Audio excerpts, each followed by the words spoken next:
region, hugely famous for its food, massively celebrated for its wine. A region home to mile after mile of vineyard. And the birthplace of possibly the best-known beef dish anywhere. Welcome to Burgundy in France. And be prepared for some of the most delicious food and wine in the world!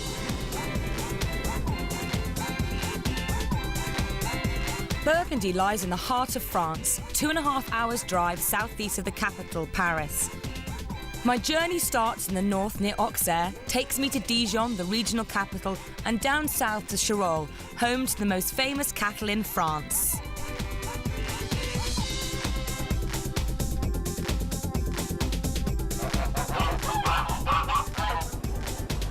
Burgundy is best known for what's called la cuisine bourgeoise, simple peasant cooking that makes the most of what comes from the land. It's also renowned for the wine it lends its name to, deep dark reds that come from what some people believe to be the best stretches of vineyard in the world. My mission? To find out what makes Burgundy's food and wine so famous the world over.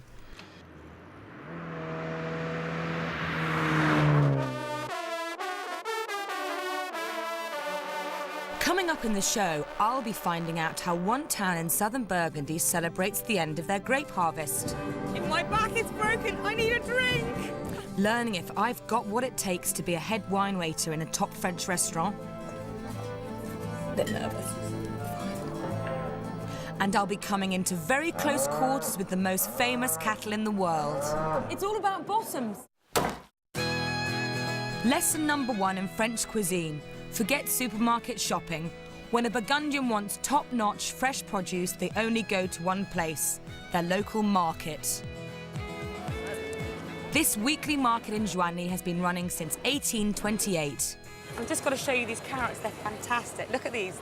They've got green, really fresh, and I can actually twist them and break the tops off like that. And you can hear how delicious and fresh they are. And that's the great thing about the market here, is you can come, you can touch things, you can look at things, you can feel them, you can smell them, and that's exactly what being in a market in France is all about. All the fruit and vegetables in this market are grown completely naturally and come from small local producers. These tomatoes are amazing. Look. They're really homegrown, you can see. This is a good sign, not a bad thing. The fact that they've got markings on them means they've actually been ripened in the sun. I'd been reminded of a very important lesson. The first step towards great cooking is great ingredients, which is why so many people buy their groceries at a market, including the most famous chef in France. The tiny town of Saulieu is home to France's most renowned chef. Bernard Loiseau will only use top ingredients in his restaurant, which is what makes his food the best. He believes the secret of Burgundy's cuisine lies in just one thing: simplicity.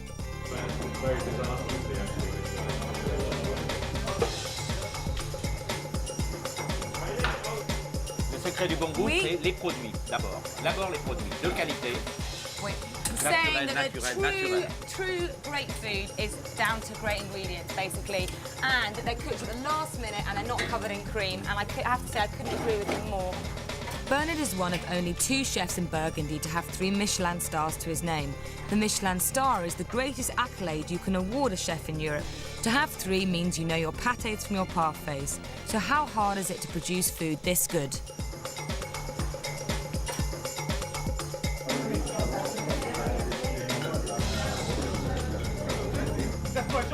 In a Michelin star restaurant, there is somebody for every section. We've got Mr. Fish here, we've got Mr. Meat over there, we've got Mr. Salad, there's dessert people. I mean, everybody knows their station. I'm just trying to fit in here at the moment. Come, regarde, vas-y, poivre, non, fais peur. It's amazing. We've got scallops here. They've been steamed with a little bit of olive oil and some pepper. I'm now putting a bit of butter on, and then they're going to go in the oven. Ça, c'est salsifis, ça. Oh, salsifis.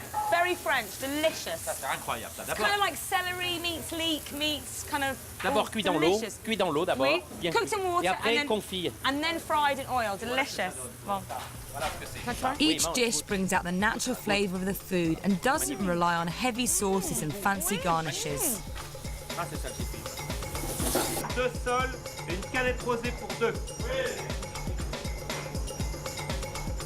Okay, our duck here is roasting. It looks fantastic. I'm just going to baste it with the extra oil. This will help give it the most wonderful colour and flavour. Every ingredient is tasted and then tasted again by Bernard. Nothing but the best gets past his palate.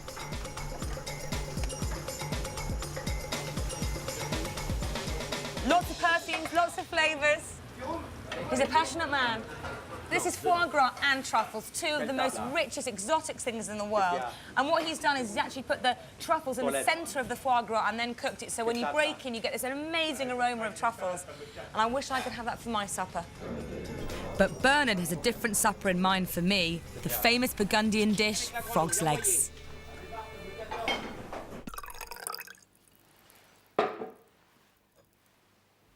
Here's the frog's legs. Bon. Look at these. They're completely mad-looking things, but apparently they're going to be absolutely delicious.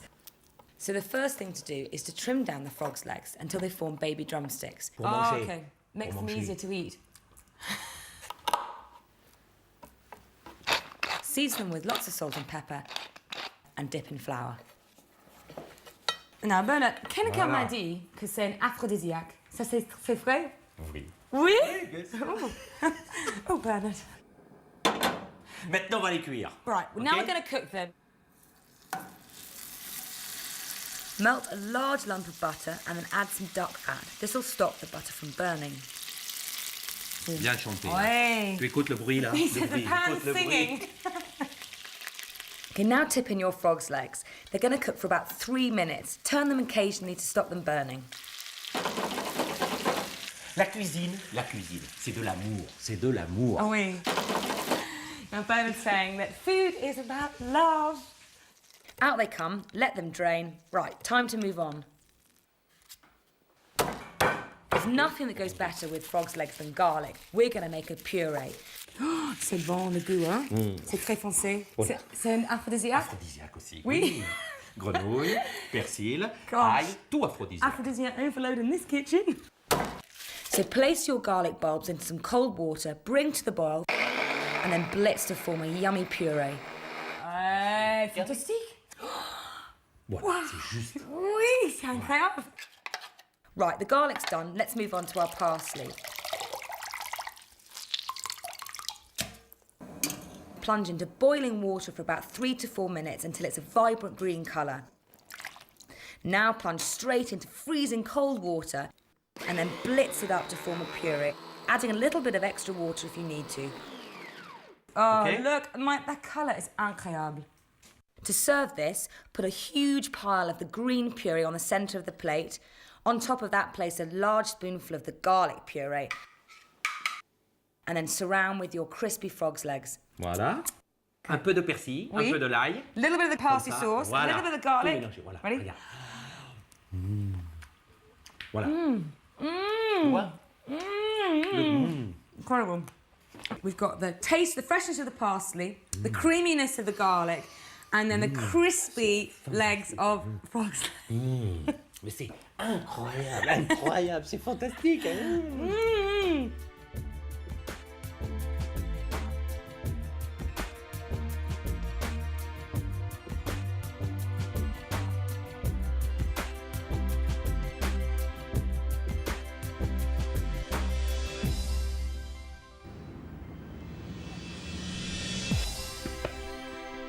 The beauty of Burgundy is that you don't have to eat in top restaurants to find fantastic food. Sometimes the very best cooking is to be found in the most unexpected places. I set out for the village of Villeberny, deep in the heart of Burgundy countryside, in search of some genuine rustic cooking. When farmer's wife Marie-Françoise wants to eat out, she doesn't go to a 3-starred restaurant. In fact, she only goes as far as her own backyard. Marie-Françoise has been married to a traditional French farmer for 30 years, but this particular farmer's wife is far from traditional. Using only their own farm produce, Marie-Françoise and 14 of her mates have gone into the restaurant business in a big way. Not content with simply growing their own ingredients, they cook them too.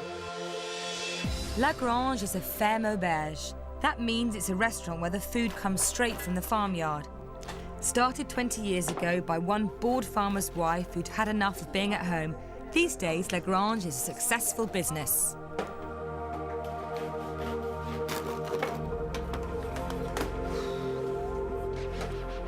On the menu today is tarte Dijonnaise, which is with cheese and onions and tomatoes and, of course, Dijon mustard.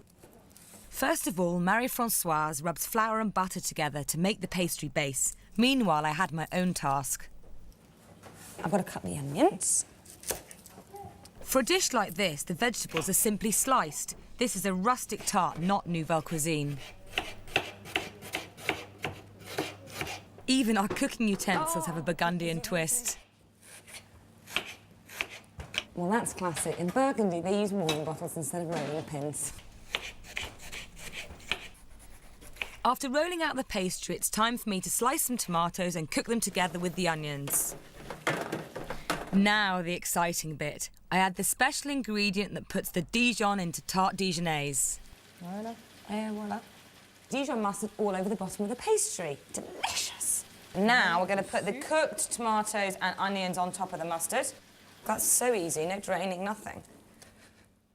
And for the final touch, a good scattering of traditional French cheese. This is French Emmental cheese, and it is delicious for cooking with, one of my favourites. Into the oven, and in half an hour, my tarte Dijonnaise is ready to eat.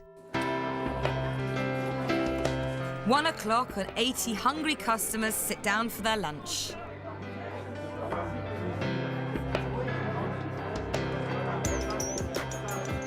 Also on the menu, simple roast chicken and a potato gratin, straight from the farm and onto the table. Unlike a Michelin-starred restaurant, there is no foie gras or steamed scallops on this table. Nevertheless, the cooking here is every bit as good, but in a completely different way. The food here is fantastic. So good, in fact, this gentleman has driven 2.5 hours from Paris to eat here. And this lady always comes on a special occasion. It's also incredibly good value. You can eat a 3-course meal with cheese and wine for a mere 110 francs. That's about $15. And the great thing is that you know where every mouthful has come from. My tarte Dijonnaise is fantastic, and it's the mustard that really gives it its unique flavour. Time for me to find out a little more about the most famous condiment in the world.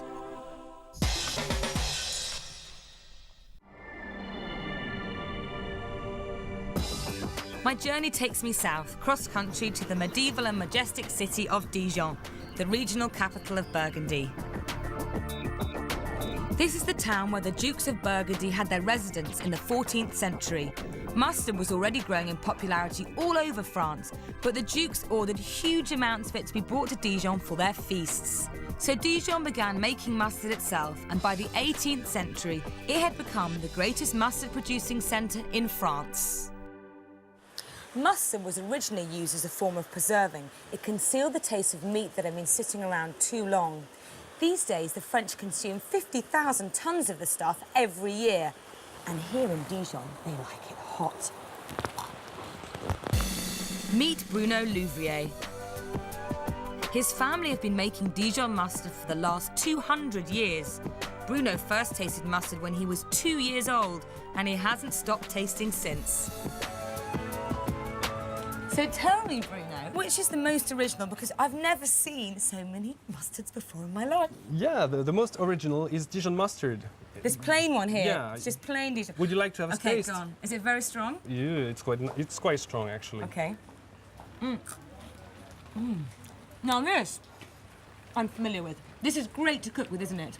This is the most famous mustard because it's Dijon mustard. You can use it for hot dish as well, but you want to put that at the last minute because, you know, the mustard... Flavor will yeah, go. exactly, exactly. Je peux tester aussi, please?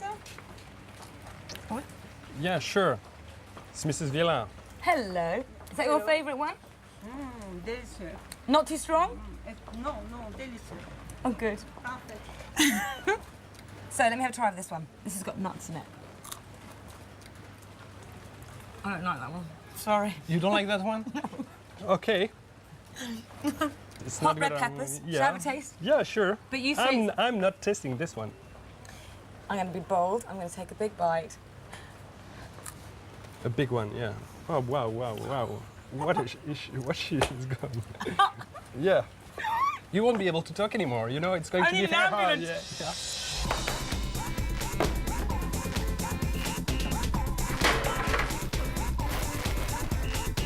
Everyone knows that the French love their breads and pastries.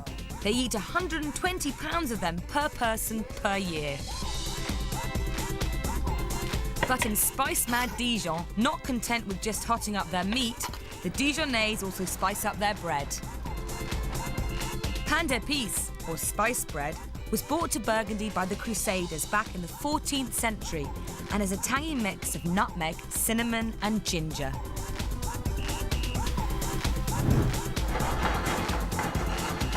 Sylvie Bouet is a busy mother of three. Nevertheless, she makes sure she finds the time to make her kids their favourite treat. So we're going to make Sylvie's delicious spice bread, which I know is your favourite. The first thing to do in this incredibly simple recipe, pour a good dollop of honey into a pan of warm milk. Ooh, look at that. Yummy. C'est bon? Next, add the sugar and the flour, and then mix in with the milk. Oh, mix. Need the strength. Go, go. Candied fruit is what adds the special mix of bitter and sweet to the spice bread. Allez. Crack 2 eggs and add a dash of cinnamon. Oh, yummy, yummy. Finally, pour into a cake tin and allow to cook for 1 hour.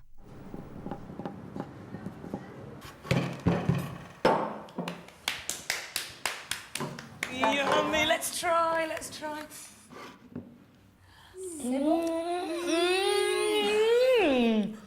That's amazing. Good enough to eat on its own, or with a slice of butter.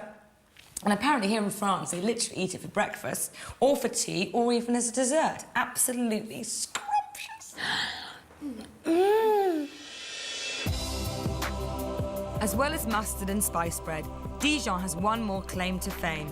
In the 19th century, the mayor of Dijon would offer all visitors to his city a glass of white wine mixed with the local liqueur. The name of the mayor was Monsieur Kier. Forget your margaritas and forget your pina coladas. Here in Burgundy, this is what you drink, a Kier. Now, a Kier is white wine mixed with crème de cassis. That's a liqueur made from black currants. The wine's local, the liqueur's local, and frankly, drinking it, I feel like a local. Now, this is the same drink but with red wine, and that's known as a communard or a communist. But this is my real favourite, the same drink but made with champagne, a Kier Royale. Delicious.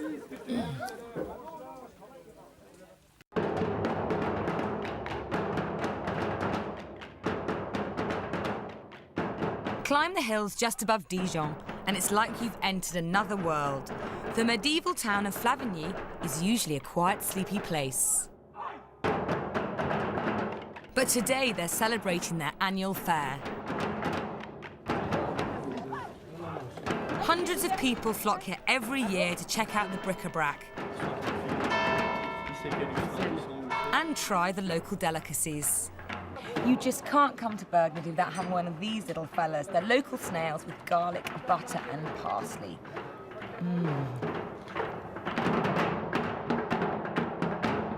This is the town made famous by the movie Chocolat. But what it's really famous for is another kind of candy. These sweets have been made here for 1,000 years. That makes them the oldest sweets in France. As the story goes, the aniseed in the middle was great for digestion, and the local chemists cover them in sugar to make them more tasty.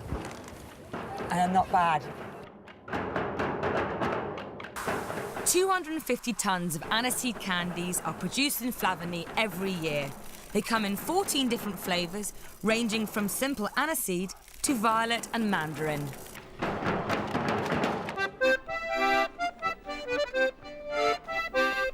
Judith Lemoine has lived in Flavigny for 18 years. She runs the local bed and breakfast and is well known for a particular house special, classic French apple tart. The first thing to do in this recipe is to peel and slice 4 apples. Now, you were saying to me that the best apples to use for this have got to be really tasty eating apples. They've got to kind of speak for themselves, haven't they? Yes, and they mustn't go very soft when they're cooked. Meanwhile, Judith is making the pastry. She rubs a good slab of butter in with her flour and adds a splash of water for the perfect consistency. When you're using butter to make pastry, make sure it hasn't come straight from the fridge, otherwise it's rock hard and impossible to work into your flour. Now, roll out the pastry until it's nice and thin. Can I take the apples now? Of course you can, yeah, go for it. Arrange the apple slices into a fan shape all along the base of the pastry.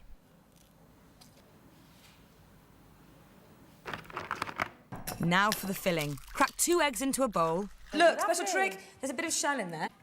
A shell attracts shell.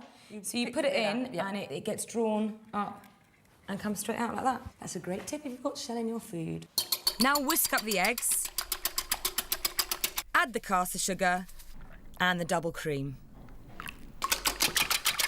Finish off with a pinch of cinnamon. What's really important here is that the cinnamon isn't in lumps, so you need to beat it really well to thoroughly incorporate the eggs and the cream. Pour the mixture over the tart and pop in the oven for 45 minutes. Wow, lovely and golden. Can I have a slice? This is going to be nice. Can't wait, Judith. Mmm. Not bad. That is so delicious. You can really taste the apples, and it's light and crispy and creamy and delicious. And can I have some more, please, Judith? Yes.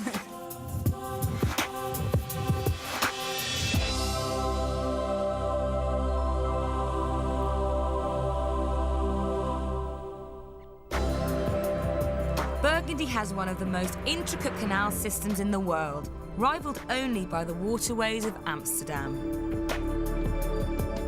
I'm heading for the small town of Velvallier, following the path of the famous Canal de Bourgogne. I just couldn't help stopping off every now and then to admire the view. And I even made some friends along the way. Caught much lately? In a region that's home to some of the best food and some of the best chefs, it's only to be expected that it's also home to what some would consider the best cookery school in the whole of Burgundy.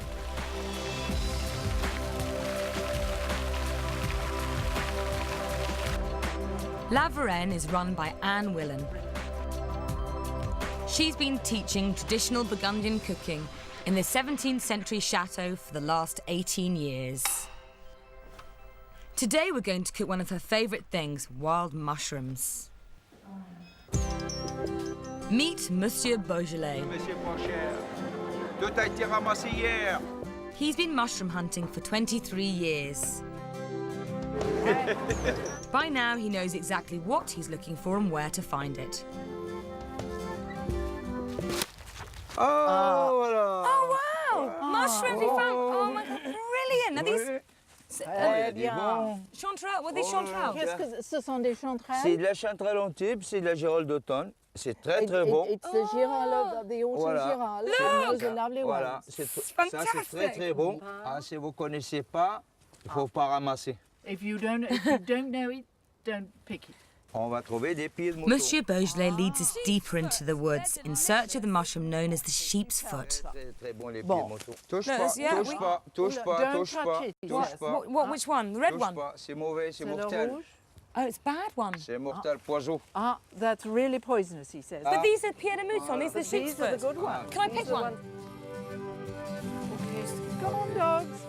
Come on, dogs. Come on. There we go. Come Well, I think you've had a really successful day. Thank Come you on, so come on. much. Merci beaucoup, It's monsieur. amazing. Pas mademoiselle. Vraiment. Now, Anne, we're going to cook roasted wild mushrooms with walnut oil and roasted